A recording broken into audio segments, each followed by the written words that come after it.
We have them under the cosh from quite an early stage. I don't think at any point we ever had to take a very kind of lazy approach to teaching them. Students who take GCSE in geography at Priory Community School in Weston-super-Mare know they're in for a tough final year. It's really important that they get into the habit of coming to revision classes as early as possible, and usually we start our year 10s just after the year 11s have finished. So, students, depending on their target grade, are offered breakfast revision clubs, after-school sessions, and some one-to-one mentoring. This year we had a mixture of sessions. We had mentoring sessions for students that we were worried would fall way below their target grade. And the ones also that we feel could make the biggest jump. Yeah, my mum gave me a lift again. So before school we have a session C to B, and after school we have a session which is kind of B to A star boundary. So they're kind of more tailored. So some of the bags are open, so take something from the bags that are open. Yeah. Also it builds in habit. They always think, oh, I'll go to geography on Friday morning or Tuesday after school, and that's just where they go. And also it allows you to get in there before other subjects start wanting their time too. Key to the success of revision is planning a detailed timetable. What I want to do today is I want to do some coastal defences and coastal processes revision, yeah? Plan it so the sessions vary in length. So sometimes you do a 20-minute session on something. If you're going to have something more in depth, then maybe spend some more time on it. But I would definitely say timetabling it's a really good way of doing it, and pushing it in within the lessons and getting the kids to commit to it. In 20 minutes time, you have to have filled the sheet in front of you. And also informing parents. So I always send home letters titled something for the fridge door. Come up to here.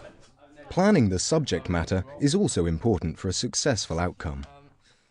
The way that I look at it is a bit like, like a maths book. If you go to right to the end of the maths book, the questions are the hardest, and that's the way we're going to look at it this year, is focusing on the hardest skills first and then work our way back to the simple stuff later on.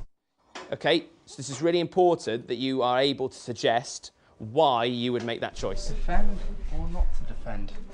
That is the question. Students find evaluative skills very difficult, and regardless of whether it's about coastal defences or whatever it is that we're studying, students really find it difficult to be able to say why they've chosen what they've chosen.